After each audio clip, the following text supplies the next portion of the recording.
I don't think this is a hot take, but I think we just saw the 3 greatest catches of the entire season. I'm not showing the Raiders one because they're not a real NFL team. But the other 2, just get ready. Week 13 Sunday was crazy. Let's get this thing going. Stafford floats it. Nakua's the target! Oh! Puka Nakua! Perfect position here. He doesn't bite on the double move. I mean, this is textbook as far as the technique that you would teach the corner. Mariota to the back. Oh, he caught it! Burks!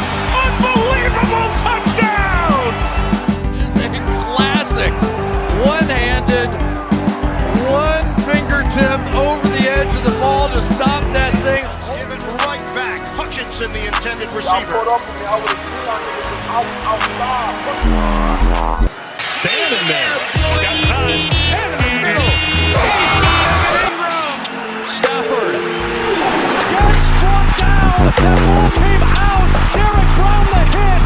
And DJ wanted the ball. Young. Shot for the ball. It is held on to by Coker.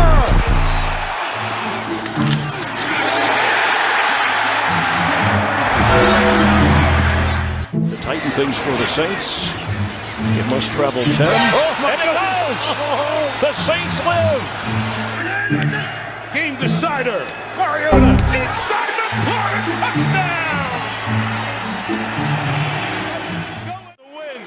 Mariota has it rejected by Benito!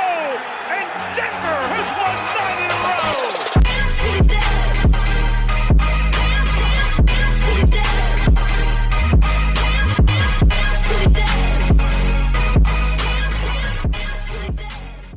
And good afternoon from Cleveland, where it's 34 degrees with gusty winds reaching 40 miles an hour. As the San Francisco one tight end in, 3rd and goal, McCaffrey, touchdown, guy in there. In motion. Yes, he's a big rascal.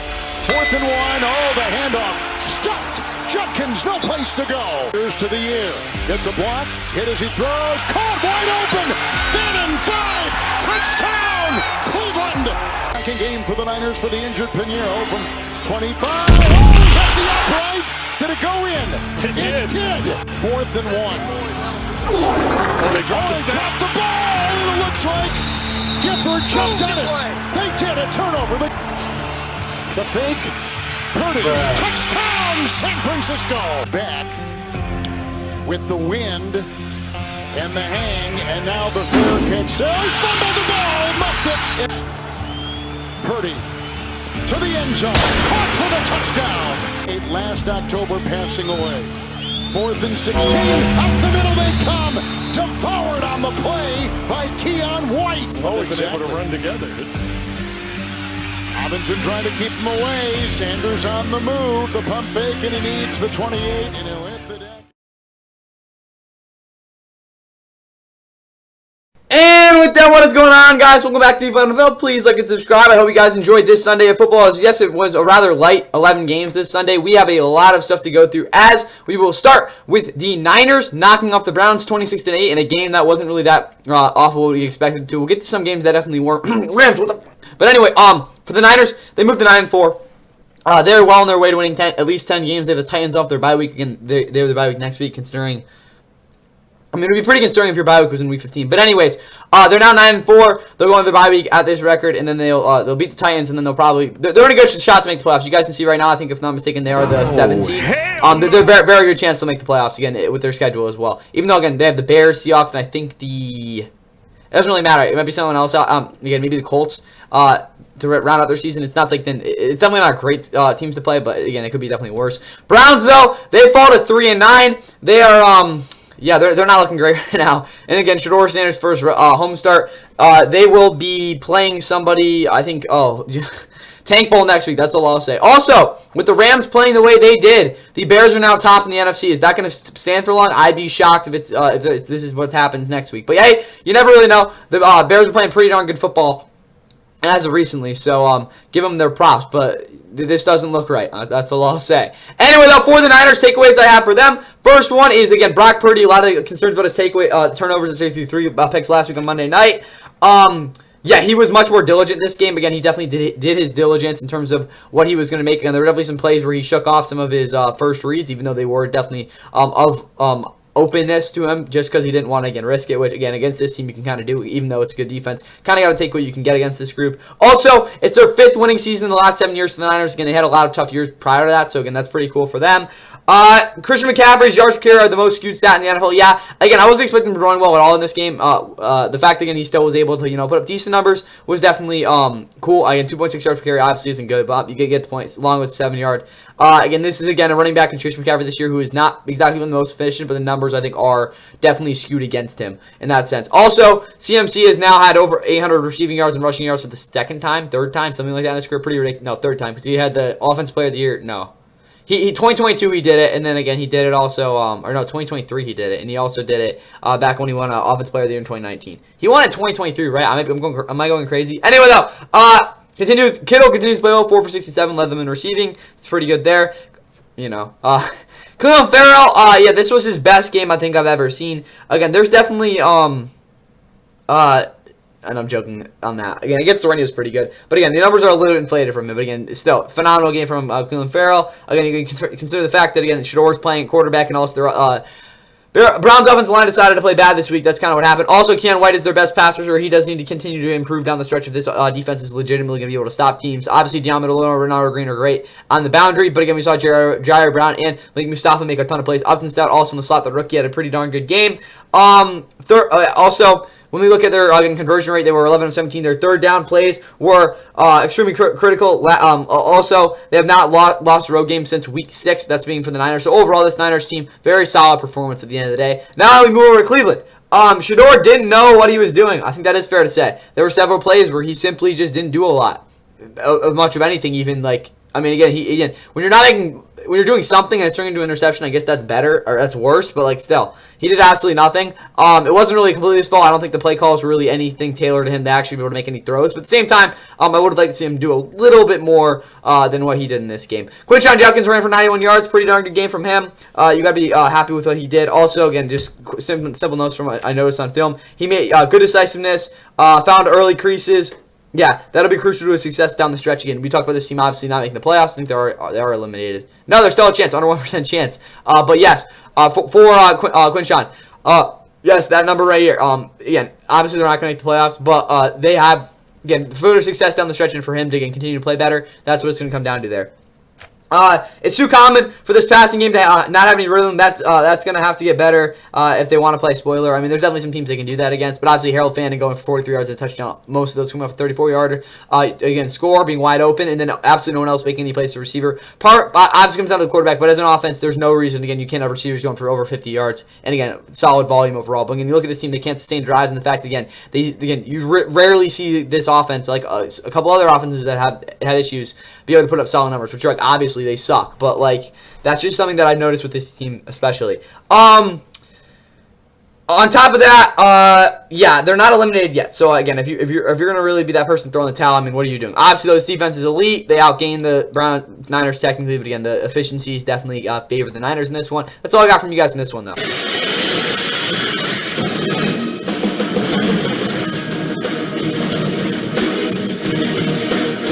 AFC South battle between. So fresh set of downs for Jacksonville. Play action from Lawrence. Over the middle, complete again. Myers has a convoy. Myers. See dial up with this defense. 3rd and goal. Lawrence. End zone. Myers. With a nice little assist. We'll see if that has to continue for them. We'll keep tabs on that as DK returns the kick across the 30. Lawrence from the gun. Protected. Throws towards the end zone. Wide open.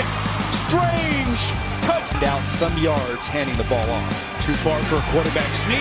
Ward throws incomplete. Ground game. Tootin. No signal. Now they say touchdown. Cam Ward rolling out. Not going to give Spears much of a chance. This will take us down to the 2-minute warning. Ward, the check. Pollard. Field slips a tackle. Football came out. In our next game, saw the Jacksonville Jaguars take care of business here in Nashville for a 25-3 win, seeing them earn their third straight win over Duval. Again, when it comes to counting games that actually count for them, they again kind of got revenge from that 2023 loss, or 2024 loss, which was technically only a calendar year ago against the Titans that year when they lost 23 in Week 18 to lose a playoff spot. But again, they're already at 8 wins. They are 1 away from tying that season's wins total, which seems pretty likely as they do have the Colts next week. That is a team they have not lost to in Duval County since 2014. Titans though fought at 1-11. It's now a 7-game losing streak. It's their longest losing streak I have noticed in a long time, probably since they went 2-14 and got Mariota back in 2015. But for them, they're just going to continue to lose games. They have a massive tank bowl next week. Jags, though, like I talked about, they have Indy next week. For the Jags, though, we look at their playoff picture. They're in a really solid spot. They're in the actually in the division technically right now. That is a battle with the Colts next week for the top of the division. I don't know if it's going to be tough. Their schedule isn't that bad, but again, the fact they play the Colts twice, I don't see them beating the Colts in Indy here. But the Jags, Broncos, and Titans, Jets, Broncos, and Titans, this is a team that should realistically, we're going to say split here, maybe lose that one, but they should win, honestly. Let's see what we're going to think. 2 games. 3 is 11. Yeah, they should very realistically be at least 11-6 to end the season. I mean, if things really go to hell, 10-7, but this should be a team that finishes at least 11-6 in the playoffs, to be honest with you guys. There's really no reason that shouldn't happen. Maybe even 12-5, they're able to go to Denver or go to Indy and get 2 wins there. Obviously, the Indy one is what they desire, but at the same time, this is a Jags team that is a very good spot. Also, Trevor Lawrence, best game of his season. He was very, very good. First drive, he looked alien-like. This is a guy who really hasn't been able to put any sort of consistent game together this season. Again, he obviously had a pretty good game back against the Chiefs in Week 5, but this is, again, probably his best game of this entire season. Obviously, it's a Titans defense that is definitely not the greatest performance again from their offense this season, but yeah, he looked great. Jacoby Myers, monster first drive at a 50-yard catch, also a touchdown. Great acquisition there at the trade deadline from their GM. Brendan Strange had a touchdown as well. He's emerging as, again, they're really their number 2 option, obviously, outside of Brian Thomas and obviously Jacoby Myers. But again, with that said, takeaways for them. Yeah, not really anything else. Oh, yeah. Also, they get boxed in terms of the running game. That is, again, not going to work next week against Indy. They should be able to win anyway, though. Also ties to their third best 12-game start to a season. Again, they've had in franchise history, they've had I think a couple like an 11-1 and a 10-2 season, but they are maybe a 9-3. But they've been again 2023. They started 8-4. They were 8-3 that season to start. They lost I think the Bengals that year in week 13 actually. But still, Jags 8-4 again. They've had this record multiple times. I just want to mention it again. They haven't had starts like this too often. Nothing better than eliminating the divisional opponent. Yes, again, Jesus. The Titans were well on their way to missing the playoffs, but again, getting officially letting that is pretty fun. Also, second straight 22-plus point win. Again, they had a monster win against the Chargers back in week 12. Or no, week 11, my bad. And also, they also held at least a 19-point lead. Obviously, they blew the one in Houston back in week 10. But they've at least held a 19-point lead in 3 straight games. Josh Allen, he had a big game with 2 sacks. Penalties were also a little overblown. Again, I think they had, 13 for 98. That was a little bit, I think, tiki-taki on some of them, as most of them are. For the Titans, though, 3.4 yards per play is not going to keep you competitive. I'm just going to be simple there. Obviously, that's not even, I don't think that equates to a first down. They're also eliminated from the playoffs. I think we all knew that was going to happen at some point. Who knows, though. Also, their 2 turnovers were definitely brutal. Again, this offense is a success. Also, they haven't won a home game since Week 9 last year versus New England. Also, it is their... I already think I said that one last week. You guys can see this team's pretty bad. Not much else to talk about. Their defense at least tried. Yeah, Cam Ward also has no one... My bad. Cam Ward actually has no one to throw to. And also, Jeffrey Simmons, keep doing your thing. Because, yeah, he's really the only guy in this defense that's even worth mentioning at this point. And Tua Tagovailoa ready to go, and the Dolphins are trying to turn their season around today, hosting the New Orleans Saints. And the pitch to HN, the Saints trying to seal it off.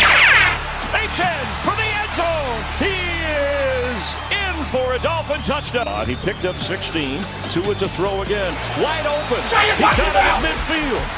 Darren Waller added for depth.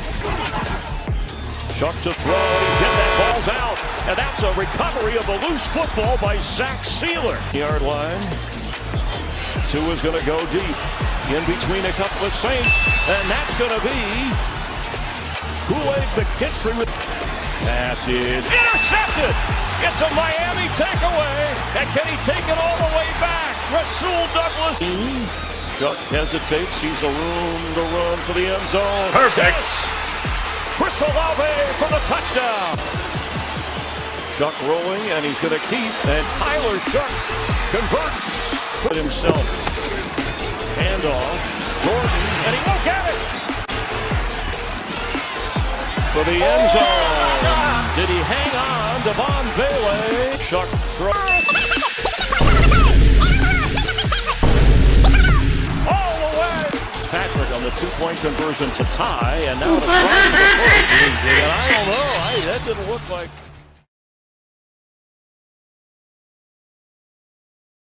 In one of the more wild games of the week that saw the Dolphins offense stink up the joint at home as they were able to escape versus Saints to move to with their third straight win to move to 5-7. Now have it set up a big game next week for the Jets and MetLife to maybe again set up an even bigger, not really set up. They have to win next week at MetLife to try to set up a big Monday nighter in Pittsburgh in Week 15. But if you look at this Dolphins team, obviously they don't play good in cold weather. They have an under 1% chance to make the playoffs at this point. Considering they struggled this bad offensively against the Saints defense that has had their issues this season, that is very concerning. But at the same time, this team obviously isn't doing anything this year. It'll be fun to see what they can do down the stretch. So Saints fall to 2-10. This is about the best result you could have expected. Be competitive while still tanking. I heard someone say ethically tanking, so again, that's the way I'm going to put it. Go for it. But they're now 2-10. They suck. They have now had double-digit loss seasons in like 3 out of the last 4 years. I can't tell you the last time that's happened for them.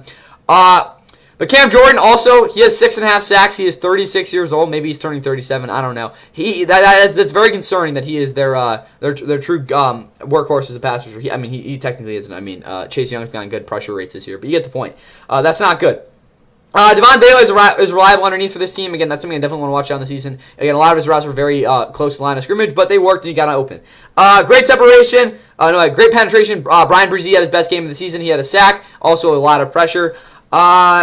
Interesting to see the blend of young guys and onks on the defensive side of the ball as well. There's definitely some guys that have seen the light of day. The other guys, I don't know about that.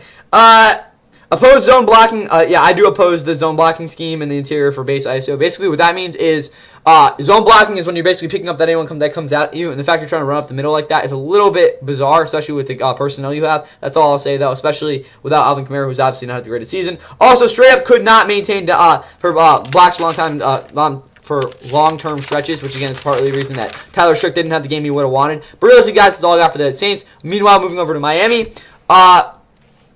Tua couldn't hit the broadside of a barn. He sucked in this game. There's no way around it. He was really bad. The interception was very bizarre. Also, Saints, you're eliminated. I think I said that. Hopefully. Also, terrible tempo. Really no idea what was going on. Again, what was the goal? The pace-changing RPOs. Yeah, if you're running the ball well, why are you trying to run RPOs off of that? Really don't understand it, especially against the Saints defense that you're dominating, at least up front. Other than that, though, Tua has been held to under 200 yards for 4 times this season. This game being one of those. That's all. He only had 7 times, again, 3 seasons prior to that, which is pretty crazy. Also, 167 rushing yards per game in the last 5 games, telling you again what this team is good at.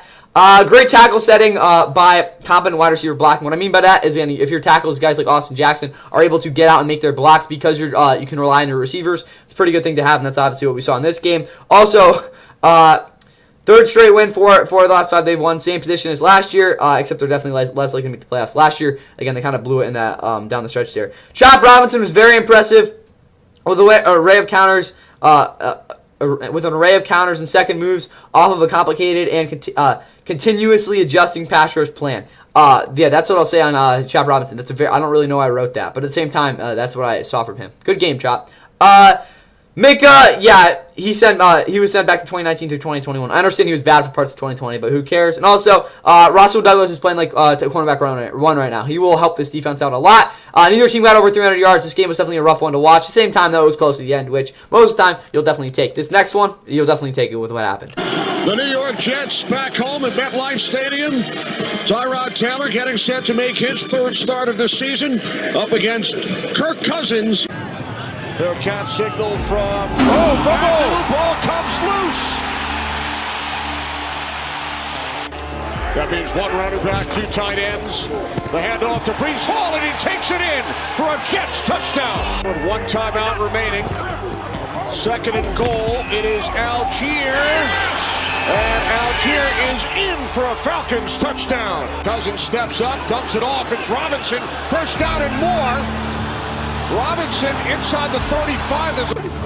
The handoff. Robinson cuts to the outside and takes it in for a Falcons touchdown. Fake to Hall. And now Taylor airing it out. It is caught. Mitchell. Last week. from the left hash. From 50, it is no good. Third attempt, his season long is 58. Falk from 55, it is no good. Out the 40, still going. Isaiah Williams across midfield. Williams inside the 20 and only dragged down. Goal, quick release. This is Sills. And Sills takes it in for a Falcons touchdown. From the Falcons 10. Taylor inside the 5 to the end zone, touchdown from the right hash from 56 yards out. His career long is 58, and Falk's kick is good.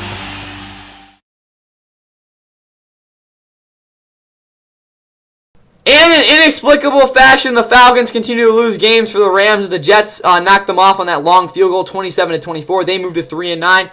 It is their second home run after the year after starting the season off 0-5 at home. Next week they will be hosting the Dolphins. Falcons though fall to 4-8. They technically were in a spot to maybe even make some noise in the division. I mean, that's insane to say, but they'd only be 2 games back of the not the Bears, the freaking Bucks. If they would have won this game, obviously with the more than that, considering the Panthers obviously have the tiebreaker over them. The Falcons, they had a chance to be 4-5-7. That was not going to happen. And obviously, they weren't going to do anything. But you get the point. 4-8 now. Next week they'll be hosting Seattle, and what will definitely be an ugly game for Kirko and company there. Anyway, though, for Kirk Cousins in this game, he was consistent. He got this team up and down the field. That's what you need out of him right now. He obviously can't move. I mean, he's moving better than last year, I guess. But like Kirk Cousins did his best in this game. He ripped through his reads. I mean, there's really nothing else for me to say. He did his job. Bijan had a sustained, efficient running game. This is how this team will be successful down the stretch, or not down the stretch, the rest of the season. Again, if Bijan's able to have games like this, that would be huge. He doesn't need to have like these monster 30, 40-yard runs every week. Again, he had that in this one. Be at the point. Interior the offensive line was phenomenal. Just want to see Lindstrom be able to make a play off of double teams and pass protection to increase the room for error versus simulated pressures. Yeah, the Falcons' offensive line isn't exactly the most, again, I won't say open, but they don't handle the simulated pressures the greatest, and I just don't think they're utilizing their personnel the right way. That's what I'll say there. Pitch to Cousins, again, unless, Kirk Cousins is playing bad. Again, that's a real connection because, Kirk Cousins is a savvy NFL quarterback. He'll get the ball to the guys who are talented. That's what we saw from Kyle Pitts in this game. And again, that's what we've seen for most of the time with these two guys. At least they lost. Yeah. Good for the Rams. I'm happy they lost this game. Also, rookies, plus the front seven played well. The rookies obviously being Jalen Walker and the other dude. What's his name? James Pierce. Those two guys were good. And also the entire front seven. For the Jets, why do you actually win? I mean, again, I'm happy they won, but why do they do? Because you guys were chance to be 2-10, staying right in the tank race, the number 1 pick. That did not happen in this one with them winning. Brees couldn't consistently get to the second level. That's part of the reason his numbers don't look too good. Also, I think he definitely had some frustrations as well. Tyrod just starts in. Should have started since week 1. That's when that's when this offense looks when he's been out there, that is when this offense looks somewhat competent. I mean, he didn't throw for a bunch of yards or throw around the yard, but he can at least operate this offense in a decent way. Adonai Mitchell created a crap ton of separation. Again, it's not really surprising he's able to do that. He's a very talented receiver, but obviously he has not been locked in whatsoever in his career.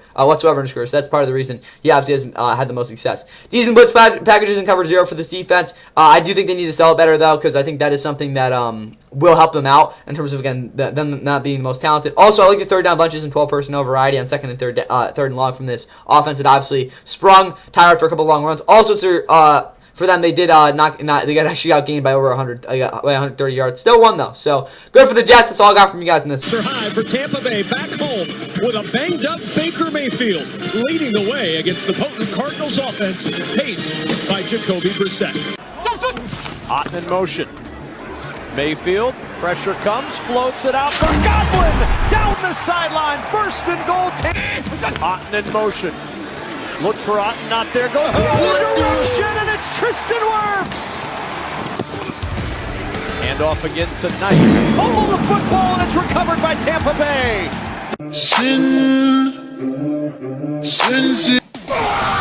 Got a block. Towards the goal line. In for a Tampa Bay touchdown. Pressure from Nelson. He gets away. Brissett on the run. Throwing on the run. It's Bam. Center.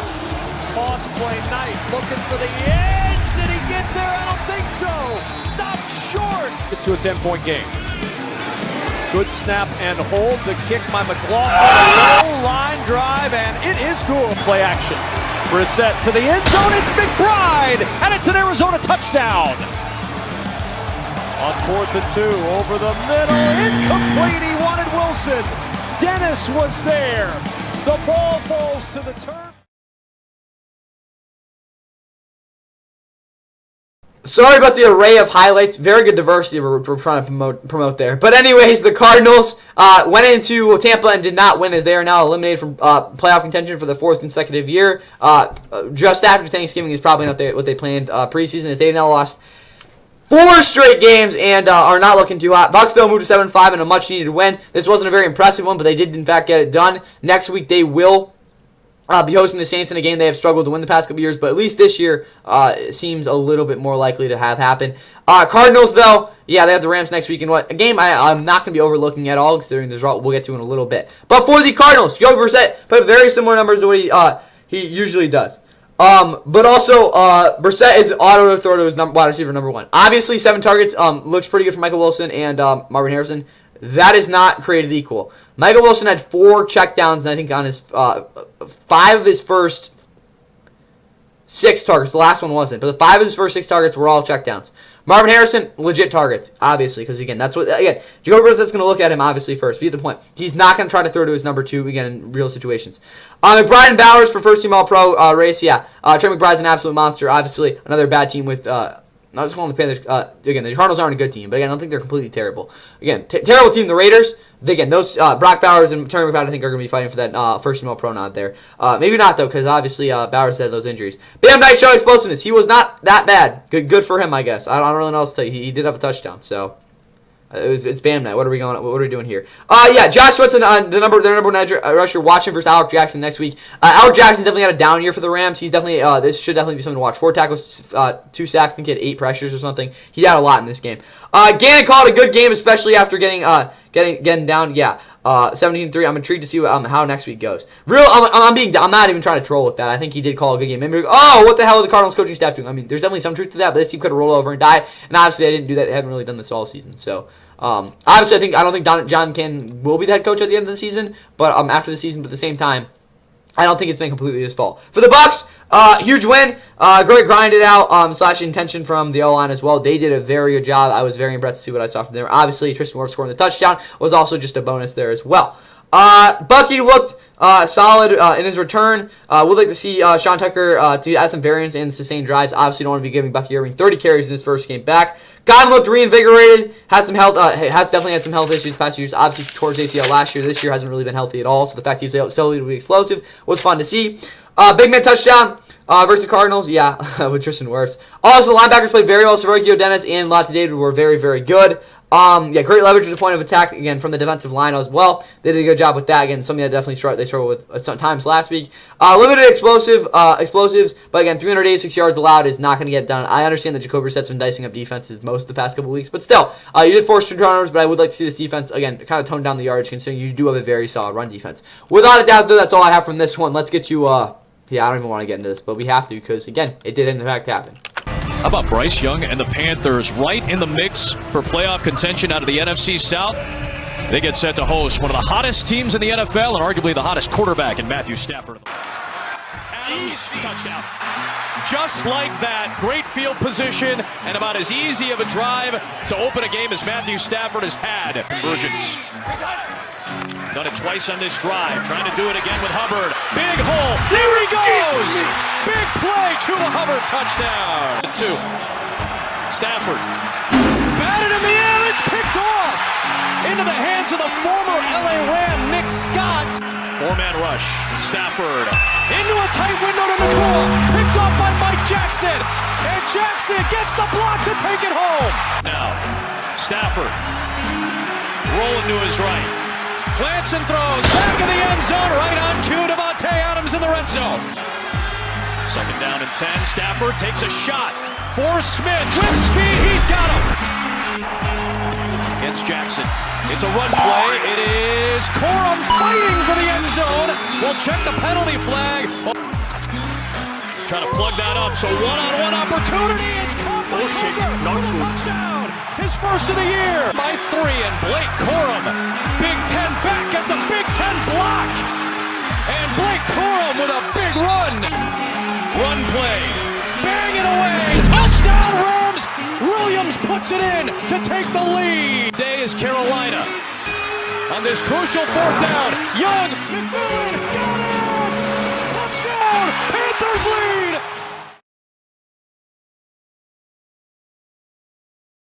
And in unbelievable fashion, the Panthers get one of the most impressive wins, in my opinion, the best win any team has had this season, as they hosted the Rams this week. They punched them in the mouth, and they said, you are not winning this game. Obviously, they got down at multiple points in this game. The Rams, and earlier it looked like the Rams were just going to run away with it. But obviously, that did not, in fact, happen, as after 2 Stafford first quarter interceptions, including a pick 6, and then the Rams not even getting the ball, basically for the entire third quarter. That was a recipe for success, along with a very good running game for the Panthers, as they get a monster win going their bye week at 7-6. Rams fall to 9-3, seeing their 6-game winning streak come to an end. My bad. And next week they will be hoping to bounce back against in Glendale. This is a Rams team that is tied with the Seahawks at the top of the division at the moment, but again, with the tiebreaker, they are in fact still on top. But next week is a huge game versus the Cardinals. They have to win that one, obviously. And in my opinion, I think maybe until week 18, they have to win every single game. That game in Seattle, obviously, in week 16 is still looming large. Bears fall to 9-3. The Bears take over the top spot, considering they have beaten the Eagles, and the Rams lost the Eagles earlier this year. So, well, again, I talked about it a little bit earlier. Do I think this is going to last? Absolutely not. I'm not too worried about the Rams, but at the same time, you guys better not lose next week. For the Bears, though, yeah, you're not this good. But hey, you're atop the conference. Do your thing. Please don't be this good. I'm joking, but so this isn't gonna happen. Anyway, though, for the Rams, my bad, for the Panthers, they are a half game back of the Bucs at the moment for the division. There's definitely a real shot. Again, they played 2 out of the last 3 weeks. That'll be interesting to see. For Stafford, though, many people are gonna say he sucked. He didn't suck. I don't think he's had a bad game. He's been so good since probably week 5, and even week 5 he was dicing up the Niners. He hasn't legitimately played a bad game since week 3. He's had some games in Seattle, he wasn't great, I'll be honest there, but he still played very well in this game. The interceptions, again, one was, the pick 6, that was a bad decision. Tip pass, Drew Brees kind of commented on it. I don't think that was everything. Bobby Brown is a guy that does tip a lot of passes, so props to him. But again, if you're Matt Stafford, you're like, shake it off. He played a good game, and he kept him in it for most of it. The last drive, that was definitely something. They should have ran the ball, to be honest with you guys. Speaking of that, though, I have a big rant I could go on, but I'm not going to do that. Simply put, guys, the Rams, we look back to week 11 when they beat Seattle. They were thinking we're a little bit too conservative, but I honestly think with this Rams team right now, I'd rather them be conservative in games where they don't need to go crazy than go crazy and this happen. That's what I'll say. So, run the damn ball. That's all I got there. Kyron should have gotten way more carries than Blake Corum, but Blake Corum broke up a 34-yard run, which really helped that numbers there. Should have ran the ball way more than 21 times. It's simple, or, yeah, 20, something like that. Xavier Smith, big-time play. He's, I think, definitely a gadget guy I want to keep seeing. Puka Nacua had a good game. Devontae was pretty good with those 2 touchdowns. Ridiculous. Defensively, they got absolutely bitched. There's no way around it, guys. Poona Ford not being on the field consistently was a monster issue. Again, without him, this run defense is awful. It's just not, again, it's not good enough. It's that simple. Also, their pressure, I don't think is as again, it's not as bad as people, or not bad, it's not as non-dynamic as some people want to say, but at the same time, they do need to get more pressure. It's simple as that. And also, Quentin Lake not being on the field was a massive issue too. That's just something, again, he's a dynamic guy and they have on their group. That was it. And also, Emmanuel Forbes is not getting away. He had an absolutely atrocious game. This was almost as bad as he played back on the Commanders against the Eagles back in week 4 of 2023. Go watch those A.J. Brown highlights if you want to see Emmanuel Forbes. But yes, he was absolutely atrocious in this game. I was very disappointed from what I saw. He's obviously had an insane season. He's an immensely talented player, but you can't play a guy like this when he's out there doing what he did. That's all I'll say. For the Panthers, though, again, absolutely phenomenal win. I was shocked. Bryce Young played his best game of his career. I can't even tell you where to start with him. Obviously, on 3rd and 4th down, he got it done. They have not been this good through 13 games since they made the playoffs back in 2017.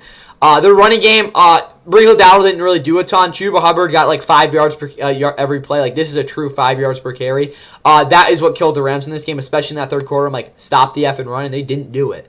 And the fact that the Panthers' offensive line is very underrated. The fact that still happened was huge. Jalen Cooker obviously with that 4th down, 33-yard touchdown, or 3rd down, something like that. Ted McMillan also with the 43-yard game-clinching touchdown, or the game-winning touchdown. Both those plays were just absolutely huge from those guys. I don't really see these guys as really consistent players right now. Obviously, Ted is like the best player in this entire offense, but still, that was timely there. And Chuba Hubbard, obviously, the 35-yarder to begin the game. Those explosive plays in the passing game, along with an absolutely just brutal running game against the Rams, that is what won them this game. Defensively, I can't speak enough of their, again, bend don't break policy. It obviously didn't work completely. Like, yeah, but again, definitely not the greatest, defensive performance. Again, giving up 380 yards on 7.4 yards per play. But at the same time, the fact they still were able to, again, bend most of the time and not break. Obviously, with those huge turnovers forced, that is going to win them games. Obviously, close this game out as well. I don't expect the Panthers defense to play like this ever again and win, but we'll see what happens. They controlled the clock as well. Huge offset for the Panthers. Clap it up to them. That's all I have for you guys on this game. Now we get into a crucial game that I don't think really went the way I would have expected. Anyway, here it is. The NFL on CBS brings us to Indianapolis today. Major matchup in the... Jones, the pocket collapsing, and Jones has tossed the ball. Houston claims they've got it. Jones drifting. He will throw it underneath to Taylor. Taylor's got blockers. Taylor down the sideline. Ocean man. Fumble. Oh, the ball came out. It was scooped up. They were trying the tush push with Warren. Drought. Downfield, too high, intercepted by Bynum. Jones. Floated. End zone. Pierce has got it. Touchdown. Indianapolis. The lead. Pierce has good size. He used it with two defenders and pitch it to Chubb. He's got blockers. Chubb cuts it to the outside, and Chubb muscles his way in. First down for Indianapolis. Fake the handoff. Jones wide open. A strike to Warren for the touchdown. Stover. They need less than a yard. Stover sticks his nose in there. Jones rushes on. Jones zips one downfield. Catch. Lost his footing and then lost the ball. And the Texans make it 4 straight wins, their longest streak. I mean, technically, I guess, since they started out 0-3 back in 2018 with Deshaun Watson and ended up winning 9 straight that year to again end up winning the AFC South. But nonetheless, for this Texans team, I think this game cements they have the best defense in football, and it's really not even that close, especially with how the Broncos and Rams defenses both played. But again, if you're a Texans fan in this one, you have to be very stoked about your defensive plays. Again, they can go anywhere and win games. For the Colts, yeah, this game was definitely rough. But for the Texans, they are now at a decent spot to make the playoffs. Obviously, it's not, again, very likely at the moment, but again, considering where the Chargers are at, even though, again, they still took care of business, I wouldn't be surprised if you're Texans fans that this team that this team makes something happen here. CJ, definitely a little rusty. He had some airmail throws, but overall he was pretty accurate, and I think that he definitely did enough in this one. Running game, serviceable, but I still need to see Nick Chubb more in the red zone. I think it's that simple there. Yeah, this is the best defense in football. They'll go on the run and beat anyone. Yeah, next week will be very telling. They will be heading to Kansas City for Sunday night. Colts, though, will be heading to Duval for a tough game. Nico made it hard on Kenny Moore to get anything done. Again, Kenny Moore, obviously the Colts slot. He wasn't able to make a ton of plays considering Nico was always stressing what he was able to do. Yeah, they do have the best cornerback, best CB duo in football. Kamari Lassiter's gotten even better than last year. Obviously, again, a lot of the credit goes to Derek Stingley. But again, those two together are just, it's really hard to get open on those guys. Is this the best defense in 2016? That 2016 defense carried them to the playoffs, so maybe. 2 for 5 in the red zone. Came down to the tight ends not getting motion decisively. And yeah, also their third down offense in the red zone, just again 2 of 5. We got to be better than this, Texans, especially on offense, because that's how you guys are going to win games. The Colts, though, already talked about again how some of their struggles, but again, Daniel Jones' injury really forced him to have to make really a tough plays. He made a lot of them, but again, the fact the offensive line wasn't able to hold up consistently was an issue. Also, I don't have overreactions on this channel for a lot of reasons. In terms of, again, we look at, like, I don't know, judging overreactions and stuff. Maybe we'll do that again with the college channel. We'll see. We'll see about that. But anyway, yeah, this is my overreaction for the Colts this week anyway. The Colts season will be over before Week 18. That means they will already be eliminated from the playoffs in Week 18. That sounds, like, insane because, I mean, they're a game away from a winning record. But, trust me on that. I understand they have some cupcakes here. Like, no, they actually don't. Shoot. Yeah, that actually might happen, guys. I think that might be a good overreaction. Anyway, though, it's still insane if that actually happens, though. Pierce touchdown was ridiculous. Again, that gets overshadowed by all the crazy catches this week, as well as Brock Bowers. Got to mention that, even though the Raiders suck. All things said, the pass protection held up. Again, the reason I said it, I was like, oh, again, they just couldn't hold up for him.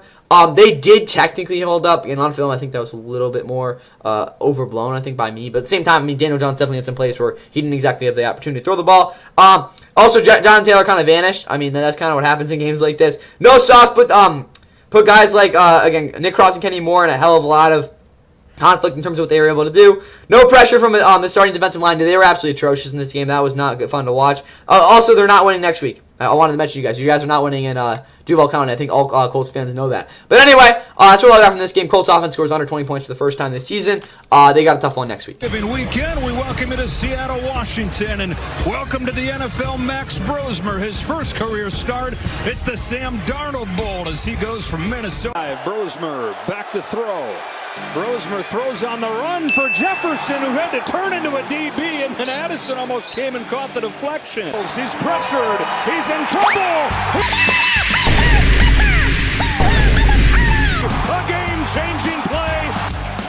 He's got time. He does check it down. Jones hit from behind. Ball is out. Lawrence forces another turnover. Now it's going opposite. Brosmer lets it rip. Too tall and picked off.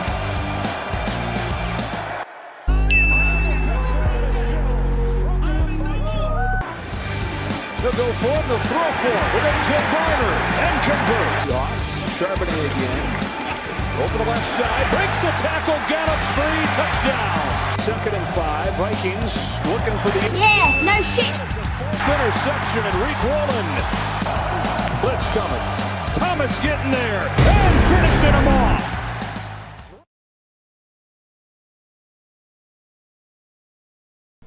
So guys, I have some stuff for this game, but like honestly, I don't really care. This game was very straightforward. The Seahawks have, again, probably honestly at this point, I give it to them, the second best defense in football. They're now 9-3, tied with the Rams, top of the division. It's their best start since 2013. That year they did win the Super Bowl, obviously, when Peyton Manning had the ball go way over his head and all that. Technically, though, that game against the Rams, again, will probably come down to who wins it. Next week, though, they will be heading to Atlanta for a game they should be able to win. Vikings... Yeah, they haven't been shut out since 07. I think that was in Lambeau. They also lost that one 26-0. But if you're a Vikings fan, this was not how you want to think. No, it's 34-0. The Seahawks' last shutout was against the Bears in 2015. They won that one 26-0. For the Vikings, though, 4-8, 4 straight loss. They have not had a season this bad in a while. They will be hopefully not losing the Commanders next week. No, they definitely will have the Commanders play this week on Sunday night. But for the Vikings, Max Brosmer proved to us, as again the title kind of tells you, you can get a lot worse than 9. That's all I'll say. The running game, and I'm not going to really get into all this because it was very simple. This offense hit rock bottom. You're not going to get much worse than this. I mean, there's no other way to put it. 5 turnovers, Jesus. Defensively, they played out of their minds. They didn't allow a touchdown until late. Seahawks offense could just take a nap the entire game, very similar to what we saw against Arizona a couple weeks ago. Defensively, again, like I said, they're the second best in the league right now, in my opinion. I think that is fair to say, and they played out of their minds. Not really much else to talk about you after this game. It was a 26-0 shutout. The game didn't go as you expected it to. Vikings defense, especially Brian Flores, bro, props to you guys. You guys could have just rolled over and just not cared, and you guys would have lost 80-0. But for the Vikings, yeah, that's about as bad as it gets. Seahawks, I mean, it was basically a free win. So what else am I going to say there? It is a beautiful day in Los Angeles as we get set for a great old-fashioned AFC West rivalry. A first down without scoring a touchdown. Herbert standing in there again, now throws, it's complete. Johnston, pinballs in, touchdown! That's Tucker in motion. Pressure coming, Geno hit, Geno sacked! Derwin James! Herbert takes the snap, looking left, throwing left, and it is picked off! Intercepted! End zone, taking a shot down the sideline, and it is incomplete. Wait.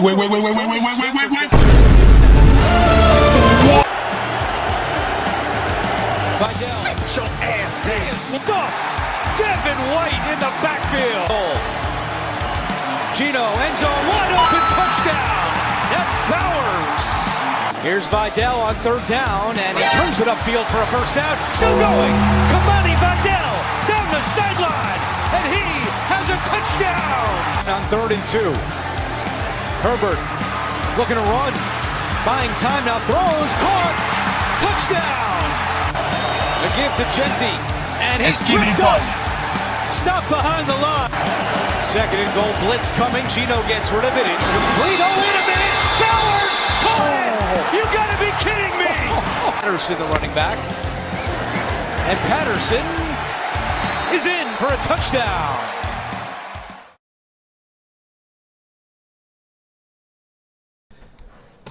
And in a very expected result, the Chargers, despite definitely some turbulence in this one, were able to overcome some injuries and ailments to knock off the Raiders 31-14 to move to 8-4, bouncing back off their bye.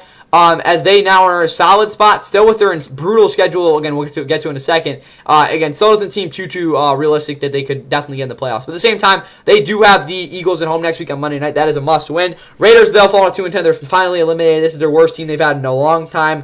And they will probably continue to be as bad as they were back in 2014. But if you're a Raiders fan, at least you guys will lose next week against a losable opponent against the Broncos next week. Jesus. Oh, they're going to somehow make that close. For the Raiders, though, Geno Smith is continually bad. The numbers don't look too bad, but again, the interception was about as bad as it gets. It wasn't completely his fault. I don't. It was an insane play, but still, that's an issue. Offensive line is absolutely useless. Ashton Jeanty continues to struggle. It's like 30% his fault. I think 70% the offense overall. I think that's what I come up to on that. Also, again, immediately after Blue Kelly. Yeah, that's his name, right? Blue Kelly. I love this guy's name. KBK. Gets the goal line interception. Geno throws, again, one of the most improbable interceptions I've ever seen. Again, this team just isn't real, to be honest with you guys. Also, why the hell did they hire Chip Kelly? That's all I'll say, because this offense is broken. 6-game losing streak puts them puts up last year's win. Again, they can definitely get to those 10-game losing streak if they lose the rest of their games this season. And I think it's very well going to happen. Also, 5 sacks is still ridiculous. You literally have Brock doing backflips to get this offensive positive gate. Obviously, his crazy touchdown. I think it was the second touchdown. Was obviously insane. Max Crosby at least did something. It's better than a lot of other guys. I think Malcolm Kuntz had a sack too. Props to him, I guess. I don't really think it was much outside of that though for him. For the Chargers, Herbert should have just not come back. I mean, it really wouldn't have made a difference. Again, they still outgained despite only having 3 or 4 yards of offense, they still outgained them by nearly 200 yards, which is just ridiculous. Also, third down, they had about every single way they could have wanted to. Running game dominated. Kalani Voladao, 100 yards for the third game this season. I think that's the first Charger running back to do that since 2018, considering, again, Austin Eckler was never, again, really that premier runner with the ball. But, again, obviously, Melvin Gordon was pretty good that year in 2018 as well. Yeah, they're going to need a winning record to close out the season, at least 3-2, I think, for them to do it, which is going to be really hard with the schedule. Third 100, we already talked about that. Jared Patterson, yeah, that is a niche game from him. I don't think many people know who he was. I remember him with the Commanders back in 2021 in preseason when he was fighting for a roster spot. Bro was a dog. Yeah, I guess Lod McCollum got in the end zone. I can't remember that touchdown. I will not remember that touchdown for the rest of my life. But again, also this defense bounce back. That was a really tough game 2 weeks ago. The fact they were still, again, even though it was against a terrible offense, give 156 yards. Pretty good. But yeah, Raiders suck. Chargers weren't. Again, they did their job. And now let's get to a game that was brutal. VP Josh Allen and the Buffalo Bills backs to the wall as they try to maintain an even advance in the playoff picture in the AFC. Allen's pass, it is intercepted. Jumping right in front and stealing it. 10 Laramies on the size of, but the vibe is the same. Cook, what's the football? The ball's still out. 3rd and goal. There they go, into the end zone with Warren and a Pittsburgh touchdown. 9 carries, 33 yards. Rodgers surrounded by a post-up, and the ball comes out, and Binford has it. Established a running game in this half. Here's Rudolph's throw, and it's intercepted. By the way, it's Binford. Allen's going to throw for it. No. Now he does. Back to the end zone. He's got Keon Coleman for the stuff. Here's Prater. Kick. No. Look inside. Allen being pushed, and he's driven across for the touchdown. And Gainwell, the running back. Gainwell gets the call. Gainwell is stacked up and even loses a yard on 4th and 2.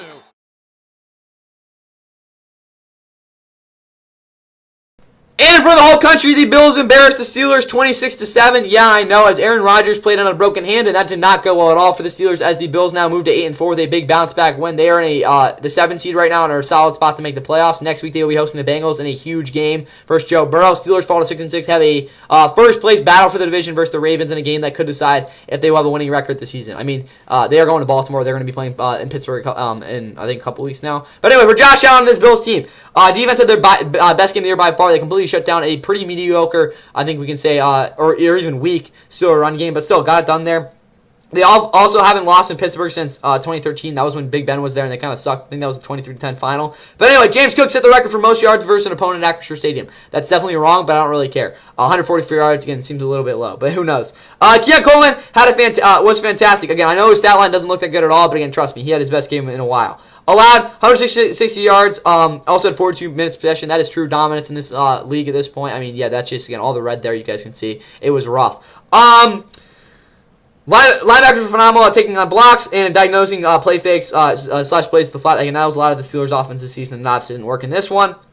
One win, again, winning season for the seventh consecutive season. That's pretty good. Or no, they're one win away from their 7th consecutive winning season. Again, for the Bills and like their franchise's history, is pretty damn good.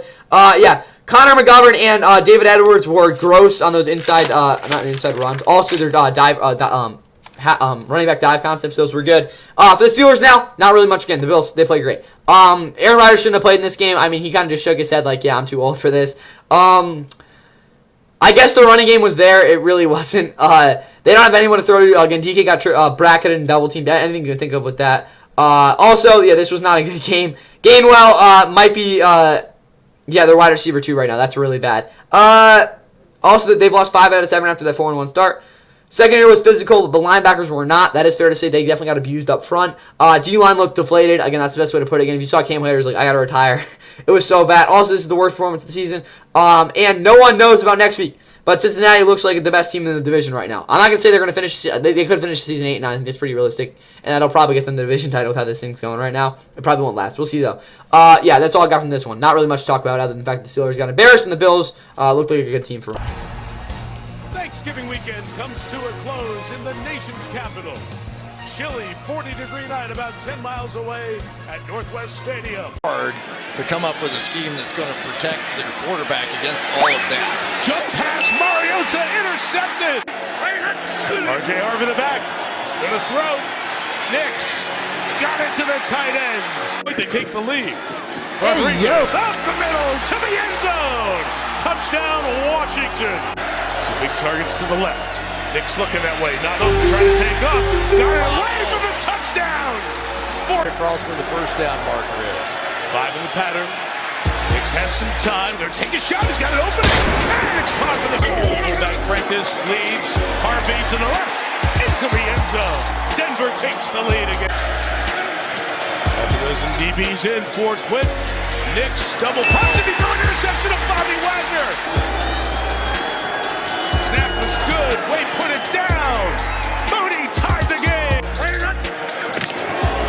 He's got it left side. He's into the end zone for the touchdown. Mariota again. Shot downfield again. Deebo Samuel is down just shy. And to wrap it up this recap, we did see the Broncos escape Washington with a thrilling 27-26 OT win as Nick Benito's denial or rejection, one of the two, you can really call it anything, on the Marcus Mariota pass there on the 2-point conversion attempt ended this game. Also, in terms of the opinion on that play, Commanders, guys, you're 3-8. That's, again, the exact decision to make. There's really nothing else to say there. That was undebatable. But for the Broncos, they find themselves as the #1 seed in the AFC, at least until the Patriots win. But for the Commanders, they're, I think, officially, no, they're not eliminated yet, but they're obviously on their way out here. But again, in terms of, again, probably your last game in terms of true, technically, mathematical competition, pretty damn good. For Bo Nix, though, yeah, this was definitely a weird game from him. Best game of the weekend as well overall for this thing. I think that's fair to say. Bo continues to get it done in the fourth quarter / crunch time. Also, it's his 6th fourth quarter / I guess OT comeback in this sense of the season. Again, ties Denver record with LA. I don't think that's true because I think they were winning. That's not right. Whatever.